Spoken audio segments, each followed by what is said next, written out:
किशमिश making process. दोस्तों, किशमिश कितना फायदेमंद होता है ये तो आपको पता ही होगा, लेकिन क्या आपको पता है जो अंगूर हम बाजार से लाते हैं उनसे किशमिश नहीं बनते। अगर आप उन अंगूर से किशमिश बनाने की कोशिश करोगे तो अंगूर ऐसे ही खराब हो जाएंगे। दोस्तों, भारत में अर्कावती और सुल्ताना इन्हीं दो अंगूर की किस्मों से किशमिश बनाई जाती है। तो दोस्तों, किशमिश बनाने के लिए सबसे पहले इन अंगूरों की खेती की जाती है और जब ये सारे अंगूर पक जाते हैं तब बारी आती है इनकी हार्वेस्टिंग की, जिसके लिए वर्कर सभी अंगूरों के गुच्छों को तोड़ तोड़ कर कैरेट में भरते जाते हैं, जिसके बाद इन्हें गाड़ी पर लोड करके प्रोसेसिंग एरिया में लाया जाता है और फिर इन अंगूरों से भरे कैरेट को बारी बारी से इथाइल ओलिएट और पोटेशियम कार्बोनेट के मिक्सचर में डुबोकर 3 से 5 मिनट तक छोड़ दिया जाता है। ऐसा करने से अंगूरों के सारे बैक्टीरिया और फंगस नष्ट हो जाते हैं और इन केमिकल की वजह से अंगूरों की सूखने की प्रोसेस भी काफी तेज हो जाती है और ये सड़ते भी नहीं है। फिर इन अंगूरों को केमिकल में भिगाने के बाद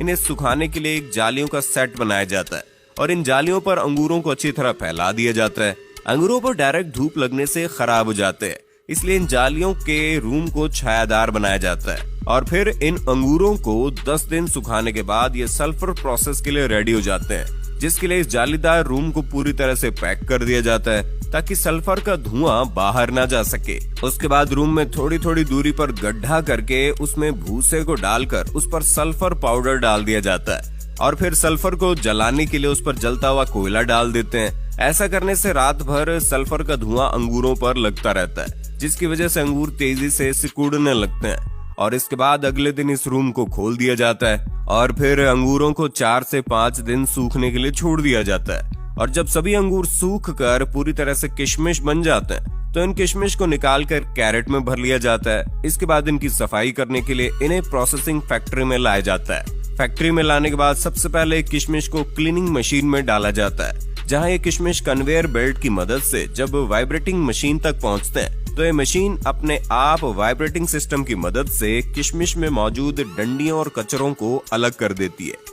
और फिर इन अलग हुए किशमिश को वाटर प्रोसेसिंग से गुजारा जाता है ताकि किशमिश पर लगे केमिकल और धूल वगैरह अच्छी तरह से साफ हो जाए। और क्लीनिंग पूरी तरह से कंप्लीट होने के बाद इन गीले गीले किशमिश को ड्रायर मशीन में सुखाया जाता है और फिर किशमिश सूख जाने के बाद फाइनली इनकी पैकिंग करके इन्हें मार्केट में भेज दिया जाता है।